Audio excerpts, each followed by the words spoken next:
भभूता जी उनको लेकर भगवान शंकर के पास गए और भगवान शिव शंकर ने उनको 4 वरदान दिए। बाबा ज्योतिराम जी ने कहा कि हे प्रभु, यदि आप मुझ पर प्रसन्न हैं तो मुझे ये 4 वरदान दो। पहला ये कि इस दुनिया के अंदर एक सबसे बड़ा दुख है एक मां के लिए। जिस भी औरत की गोद हरी हो जाती है, कोख खुल जाती है, वो औरत धन्य हो जाती है, वो औरत संपूर्ण मानी जाती है। महेंद्र सिंह, पूत बिना नारी से अधूरी, नारी बिना पूत बिना नारी की कदर नहीं पूरी, और नारी जो बनावत ओ हो पूत जरूरी। हे प्रभु, इस दुनिया के अंदर यदि कोई औरत आती है तो उसको पुत्र से जरूर नवाजो, औलाद जरूर दो, लेकिन बहुत सारी माताएं बहनें ऐसी होती हैं जिनकी कोख नहीं खुलती और उनके दुख को मैं देख नहीं सकता। इसलिए मुझे ऐसा वरदान दो कि कोई मेरे दरबार में आए तो मेरी भभूति चुटकी से उस औरत की कोख खुल जाए। भगवान शिव शंकर ने कहा तथास्तु। दूसरा वरदान ज्योतिराम जी ने मांगा कि प्रभु, इस दुनिया के अंदर एक और बहुत बड़ा दुख है।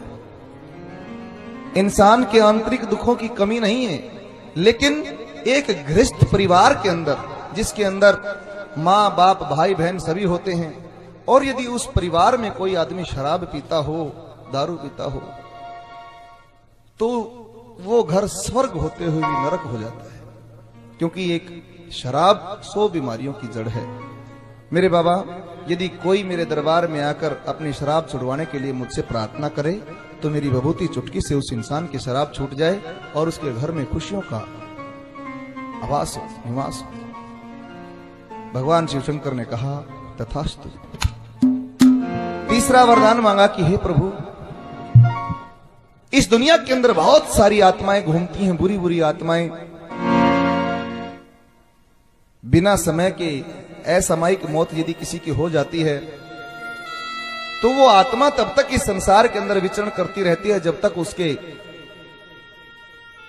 उसकी मुक्ति का समय नहीं आ जाता। और प्रभु, वो आत्माएं कभी किसी इंसान में कभी किसी इंसान में घुसकर किसी को परेशान करती हैं, जिसको आजकल हम संकट बोलते हैं। आपने मेहंदीपुर का नाम सुना होगा। मेहंदीपुर में हमारे हनुमान जी बालाजी महाराज का परम पवित्र धाम है, जहां पर इस चीज की बड़ी विख्याता है कि संकट कटते हैं। वहां पर लोगों के अंदर भूत प्रेत बहुत बोलते हैं। ज्योतिराम जी कहने लगे कि प्रभु, यदि मेरे कोई दरबार में आए संकट का सताया हुआ तो मेरी भभूति से उस आदमी का संकट कटे, ऐसा मुझे वरदान दो। भगवान शिव शंकर ने कहा तथास्तु। 3 वरदान मिले तो ज्योतिराम जी धन्य हो जाते हैं, लेकिन दिमाग में आई बात, कहने लगे प्रभु, एक वरदान और मुझे दो, मैं प्रार्थना करता हूं आपसे। वो क्या कि इस दुनिया के अंदर शाने सेवड़े भी बहुत हैं जो चलती हुई आत्माओं को काबू में कर लेते हैं और उनसे मन चाहा कार्य करवाते हैं। प्रभु, मैं भी एक आत्मा हूं, आपने मुझे वरदान दिए हैं, मेरे पास अब ताकत हो गई है, लेकिन यदि कोई शाना सेवड़ा मुझे अपने आप काबू में कर लेगा तो वो जो चाहेगा वो मुझसे करवाएगा। इसलिए मुझे ऐसा वरदान दो कि कोई भी शाना सेवड़ा, कोई भी कितना भी ताकतवर कोई तांत्रिक क्यों ना हो, मुझे कबू काबू में ना कर पाए। भगवान शिव शंकर ने कहा तथास्तु। ज्योतिराम, आज से तुम एक देव हो और देव के अंदर जितनी भी ताकत होती है वो सारी मैं तुम्हें प्रदान करता हूं। तुम जाओ, इस संसार का भला करो, तुम एक अच्छे कार्य के लिए निकले हो, मेरा आशीर्वाद तुम्हारे साथ है।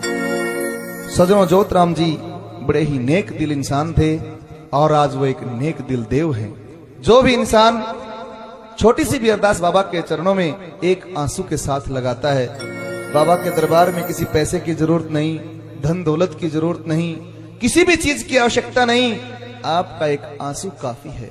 बाबा के दरबार में एक आंसू यदि उनके चरणों में पड़ता है तो ज्योतिराम जी द्रवित हो उठते हैं। वो दया के सागर हैं, अपने हर भक्त का बेड़ा पार करते हैं।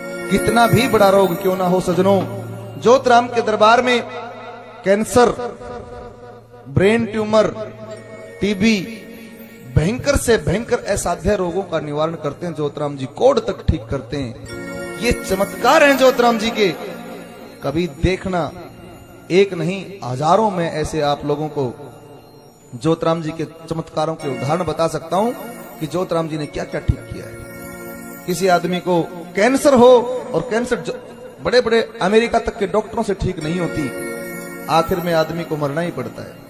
लेकिन ज्योतराम के दरबार में आने से कैंसर जैसे भारी रोग भी ठीक हो जाते हैं। ऐसे हैं वो देव, उनका वरदान ही, उनका आशीर्वाद ही काफी आप लोगों के लिए। इसलिए मुझे आज तक ऐसा देव कोई नहीं मिला। और सबसे बड़ी बात तो यह है कि वो अपने भक्त के हृदय की बात समझते हैं। मात्र एक अरदास पर वो काम करते हैं, उनको किसी बात का लोभ लालच भी नहीं है। तो ऐसे देव को बार बार नमन है, सत सत प्रणाम है। वो देव सदैव सदैव इस दुनिया के भक्तों का कष्टों का निवारण करता रहे, भलाई करता रहे। हम बाबा से प्रार्थना करते, मेरे देव कभी अपने भक्तों से दूर मत होना। और ज्योतराम जी का परम पवित्र धाम बना भणिन में, जहां पर भक्त